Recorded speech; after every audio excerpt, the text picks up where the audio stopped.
talking with the experts. Successful teams have trust at the centre of what they do. In this episode 306, Marie-Claires Ross dives deep into trust leadership. Yeah, that's a good point. And in fact, I typically start working in leadership teams or with leaders to help them have the right interactions and behaviours to build trust throughout an organisation.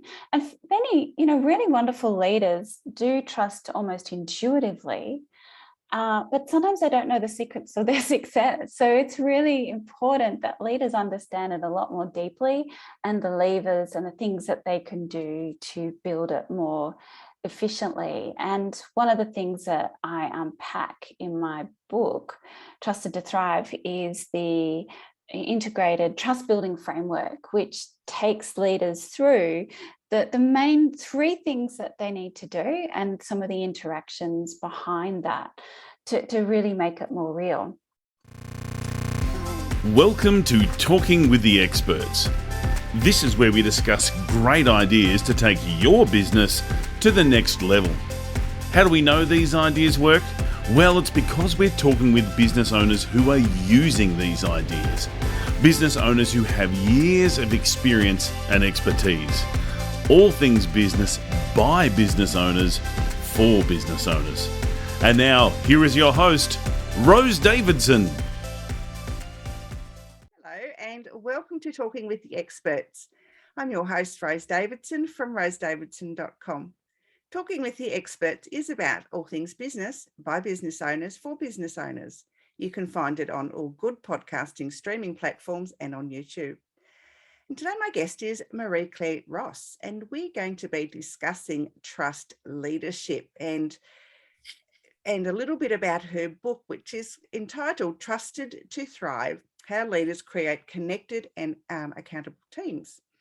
And as a rule, successful teams have trust at the centre of what they do, and leaders who know how to build a trusted team culture, get their teams into achievement zone and keep them there. And Marie-Claires is going to explain to us how we can do that. Welcome, Marie-Claires, and thank you so much for joining me today. Thanks, Rose. It's wonderful to be here. You are I have a business called Trustology, and you work with leaders and teams to build this trusted team culture that we all strive for. And you work normally with medium and large size organisations from around the world. So tell me a little bit about how you got into this in the first place.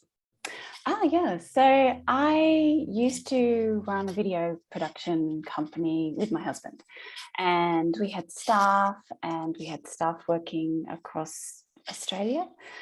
And we actually discovered that with some of the work that we were doing, we'd employ teenagers to help us, and they would actually film greyhound races. And it sounds really weird, but we found that experienced camera operators weren't very good at filming greyhounds. They're really, really fast, and it needs kind of a different skill to normal filming. So we train up young kids, and I learned that because I wasn't with them all the time, I had to really build this nurturing culture from far away. But not only that, we did tend to have quite a lot of people working with us that were having issues at home, issues with family, just by some weird coincidence. And I really learned that I had to create a very warm, nurturing environment for those teenagers to create the environment for them to thrive. And it really paid off and helped them a lot during times of uncertainty in their lives. But I realized that it was kind of a rare thing to do. I'd worked with a lot of big corporates and helped them with their online induction training. We created really big online training packages, and we go off and film induction training, all those sorts of things.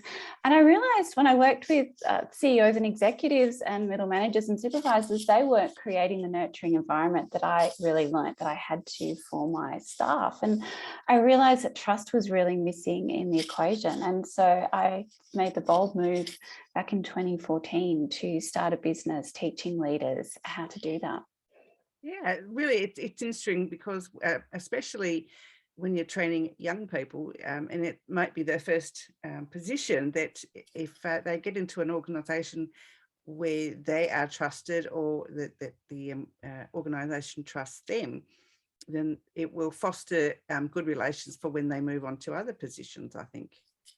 Yeah, and that's a really good point, because a lot of them weren't necessarily trusted by their own family members. Or, there was one guy that we had who was incredibly smart. In fact, he was too smart. I thought, well, he's too smart for this position, but I can't let him go. This is like a 16-year-old with all these all these things that he'd achieved, like all these awards. And, he's in one of the top consulting firms now, and he's, reached that senior partner position very, very quickly. But you could see it as a 16-year-old, but, giving people the opportunity to have autonomy and really working with them and treating them as a human being really paid off. And it was really lovely being able to help so many people on their first jobs, which can, be quite tough. My first job was at, let's just say, a big supermarket chain. And, and I also worked in a fast food place, and the fast food one, how they treated you was horrible, like horrible. Yes. I can imagine. Yeah, hang on. So I guess having that basic trust built into a relationship in the very, very beginning helps you to, when you go to other organizations, I guess you could help foster that trust too, because if you've been given that trust and you've received that trust, then you can take that with you and teach others how to do that. Yeah, and it's contagious. When we see that people trust us, then we're more likely to act in ways that we know that person wants, because we know they're on their side. But it's really interesting as human beings, if we feel that someone doesn't trust us, particularly our boss, we'll act out in little ways. And, we can, there are two different ways. We can either act in a way where we hide what we want to say. We're fearful, we're worried we're going to get told off, so we don't contribute to our full potential. We don't put our full commitment into our work because we don't think we're going to get any appreciation. Or the other aspect is that we can really play up and, be a bit rude to people, not do the full hours work, slack off. And so what we want to do as leaders is create an environment where we create people who, really understand that trust is two-way. A lot, particularly in Australia, we think, well, I don't trust my boss, so he's a dickhead, blah, blah, blah.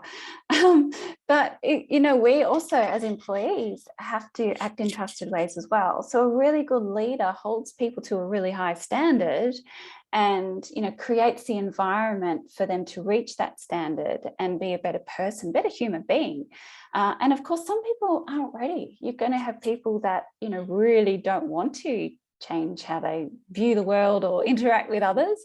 And that's okay. That gives them the opportunity to realize that maybe working in that team or that company isn't right for them, and a chance to look for another job, which is good for everyone.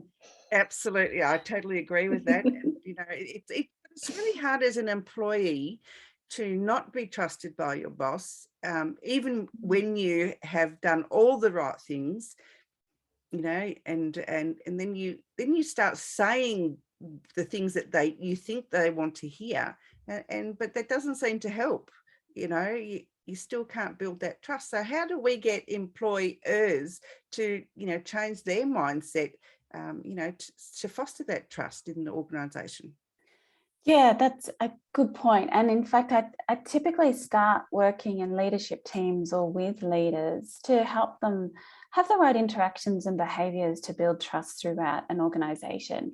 And many, really wonderful leaders do trust almost intuitively, but sometimes they don't know the secrets of their success. So it's really important that leaders understand it a lot more deeply, and the levers and the things that they can do to build it more efficiently. And one of the things that I unpack in my book, Trusted to Thrive, is the integrated trust building framework, which takes leaders through the main three things that they need to do and some of the interactions behind that to really make it more real. And so just to give you, actually, do you want me to just share with everyone what it looks Absolutely, like? yeah, Because I have a model that will just make it a little bit more sensical, if I don't think that's a real word, but it just sounded right at that moment. This is the integrated trust building framework. And you can see that there are 3 main circles. So fostering safety, creating connection, stepping into a meaningful future. So you can also see the questions around the perimeter. And what these questions are is that our brains are always scanning the environment to make sure that we're safe, pretty much according to neuroscience, every few seconds.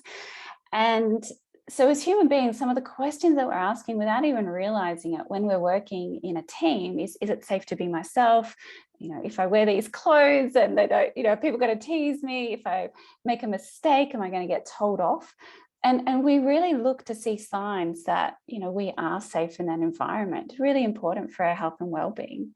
And then the next one is creating connection. Do I belong here? Do I like these people? Do they like me? Is the work that I'm doing meaningful? Am I being appreciated for the work that I'm doing? And then the third one, which I often find we don't think about, but particularly in my research, I found this to be so incredibly important, is there a future? Is the leader communicating that future of where we're going really clearly? You'll see in organizations, particularly in small businesses or with businesses that are run by founders, if they're not clear on their vision, people go into a lot of gossip and fear, and they don't know what's going on, and they work on the wrong task. So it's really important that leaders have the skills to really communicate clearly where we're going and to make it exciting, but to also help people link what career skills they're going to need, what career development opportunities. We really love it when we know there are learning opportunities in a business and our career is going to be developed and we have the opportunity for promotion.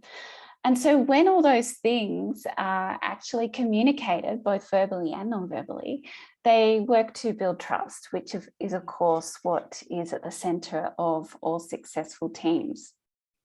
And you can see the intersections in the middle.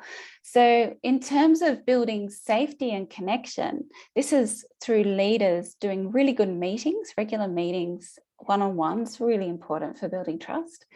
Visibility is between connection and future. So in my research, visibility was one of the things that employees complain about a lot. They need to see their leaders visible. They want to see their leaders come down and see them on the shop floor, so to speak. And, of course, this was really important with remote work, and that leaders are trusting people to do work. And at the same time, employees are visibly showing that they're doing the work. And then there's accountability, which is two-way.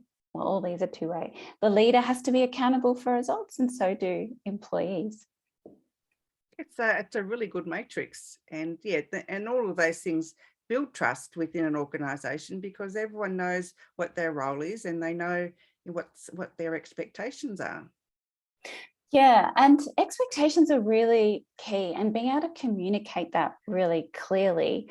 I've been doing some work with actually a school, and there's 200 employees, and I've done some research in there. And what's really interesting is that the leader is definitely what I call an achievement zone leader. And she's been in charge of this school since it founded, and it's been around for 12 years. And one of the things that is so clear, so crystal clear for both students, teachers, even parents, and of course, the executive team, are high expectations. Everyone knows that it's about, doing the best you can and going above and beyond. And the teachers and the staff respond to that in a positive way, even though they work so hard and work weekends, so many of them, to get all these high expectations done. They really want the validation and appreciation of the principal, because she has such high expectations for herself and does so much that people want her approval. And it's really interesting. Yeah, sometimes working just to get the approval rather than, doing the work because you enjoy doing it sometimes can bring about a lot of stress. I think, and especially if there's such high expectations from the leaders themselves, it puts extra stress, I think, on those that follow, because they feel like that if they haven't met it, that they've somehow let the organisation down. Yeah, and it's so true. And there was a lot of stress. And one of the solutions for that, which is really interesting, a lot of research points to this, and this is in fact what the staff was saying, they wanted more appreciation.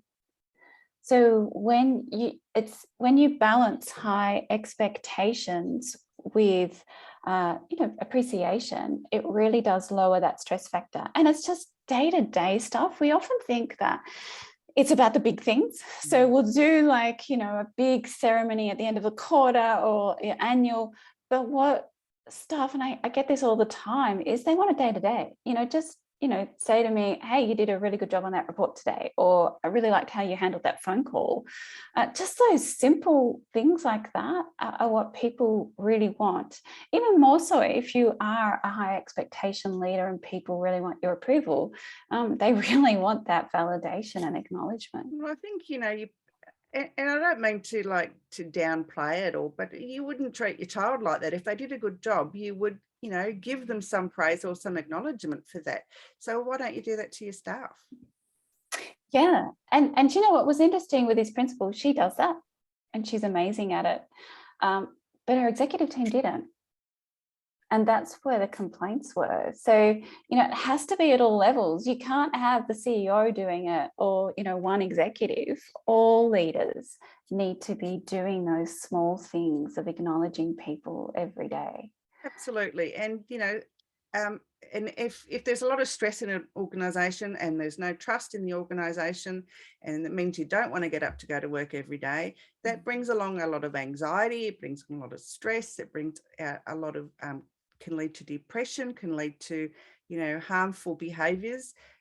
And, leaders really need to step back and look at themselves and say, well, why is this happening? There's got to be a reason. And same moving upwards. So if you're managing upwards, you have to build that trust as well so that it fosters back down. Yeah, well, it is in so many directions, trust. And what I find interesting is that we often aren't aware of the different, what I call trust forces, because they can either be supporting or opposing. And what I do is I unpack in the book the three forces, which I call macro, meso, and micro. So macro is the broader environment, so trust in the organization itself. So these are both internal and external. We don't have much control over them. So we don't have much control of, weather patterns or pandemics, that sort of thing. We don't have much control of internal changes, a new CEO or new policies, that sort of stuff. We don't have much control of other leaders who aren't very nice. Sometimes we have to learn new skills to work with people in different departments. But a lot of leaders will go, oh, they're just, they're a jerk, so I'm not going to work with them. But that causes more issues. And then we have the meso level, which is where a team leader has a bit more control, where they can actually create that team environment. But of course, you've got different personalities. You've got, people who respond differently to things. And it really involves the leader being adept at not just only building trust one-on-one, but getting people in the team to work with each other. But at the base of it all is what I call micro, and this is foundational, and this is the trust we have with ourselves. And it involves that self-awareness and self-reflection. So you were saying before, surely leaders would know this, but they don't always. Sometimes we just think we're doing a good job, but leadership isn't innate. And in my research and in my work with people, I find that they reflect and review on their leadership every week. And they assess how they're going. They don't just assume they're doing a good job. They either ask for feedback and ask, or they, spend time looking at, how they built safety, how they built connection. Did they communicate the future? Can people hold on to something exciting? And they look at that. And that's what we really need to do. And I find exceptional leaders are very good at that self-reflection piece and being more self-aware. Yeah, I find, and I've worked with organisations that only provide feedback at personal development days, or, annual reviews. And so you don't realize that you've done something wrong until your annual review. And I think, well, that's not a way a leader should be, because if they had have been on top of everything, they would have come to me so that I could modify whatever it was that I'd been doing wrong, or fix it, or do something, but to find out, that you may be in at the risk of losing your position because you've done something wrong and not being told. That's a terrible way to run an organization, and a terrible leader, I believe. Yeah, and it's a terrible feeling, because you think, are they trying to trip me up? Are they trying to do, are they trying to trick me? Do they not like me? And our brains, we go to the negative, and we are more likely to distrust people. You have to actively, think of ways to trust people that might not be acting in ways that seem very trustworthy. Even really trusting people could, go into, what did I do wrong? And then there's this whole rumination, and spending too much time just worried about what mistakes you made, or was it that conversation, or what you wore, or I've been there so many times, and it's a horrible place to be, because you stop trusting yourself, because you don't, am I going to say something wrong, or am I going to do something wrong? And then I ended up leaving because I just didn't feel comfortable there anymore. And that goes back to that safety, psychological safety, and physical safety taps into that as well. As human beings, one of the things that is always operating within us that we don't even know is this fear of interpersonal risk. And that is doing or saying the wrong thing, and that we're going to get punished in some way. And we all struggle with that. And so as leaders, being aware of that and knowing that people are worried that they're going to do the wrong thing, or you're going to do the wrong thing to them, is driving their behaviors and either making them positive or negative in how they react. It's really important to create that safe environment. And that's where that model that I showed you taps into creating the safety and connection and shared future. You can't just do one without the other. It's bringing them all together is more powerful. But leaders who are aware of that, and it's like when people do, you might get a staff member that's really annoying, like being really angry or being really offensive, and sometimes it's just that they're scared, and that's their natural reaction. And this is like a personal thing, but a few years ago, my youngest child was 9, and they developed this fear of spiders. And in summer, going to sleep, it's absolutely fearful for them, because there's always, well, actually it was all insects, mosquitoes and bees, flies and all that sort of stuff. And they would literally get up in the morning, during the night, like 1 a.m, come into our bedroom and just punch me, like, Mom, I'm scared, there's a spider. And I'd go in, and my husband and I would go in, and we'd look for this spider, and sometimes there wasn't one. But their reaction was to actually blame us and hit us. And then we'd try and convince them to go back to bed. And literally, there was one night where we spent 2 hours arguing with them to go back to bed. And it wasn't like they were being difficult, although it did feel like it at the time. That was just their reaction, was just being really angry. And, a lot of adults are like that too, but we don't kind of get it.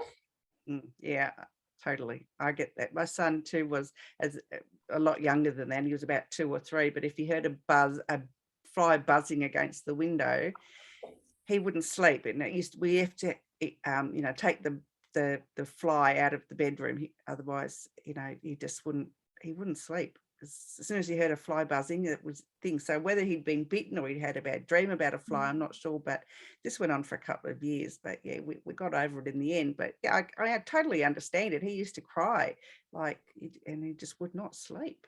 And it's just some fear that he developed. But yeah, people react to things in different ways. Yeah. And then, of course, you're exhausted because you've just missed out on lots of sleep. So you're probably a bit cranky. So if you were with a boss that didn't quite get what you were going through and gave you a hard time, it makes life quite miserable for everyone.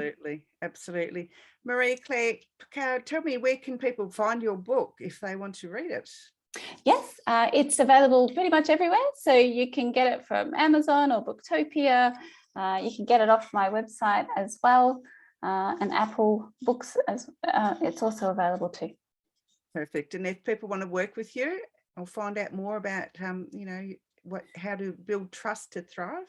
Yeah, so there is, the book actually unpacks as a curriculum for my trusted team's leadership development program, and you can find out about that on my website, MarieClaires.com. Perfect.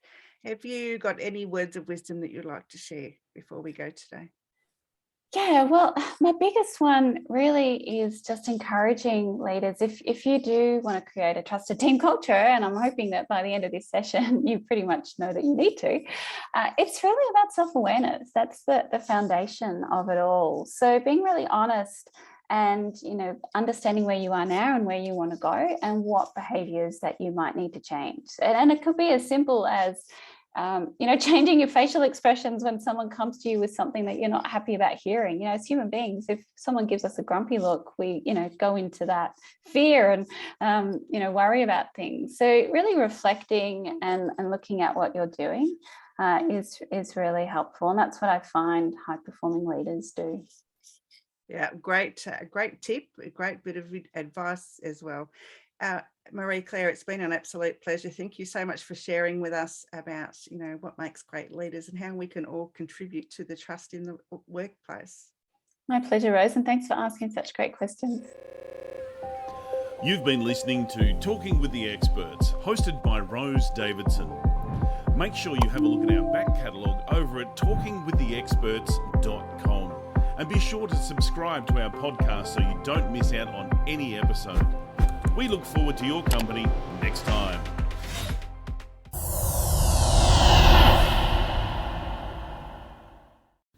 Talking with the Experts.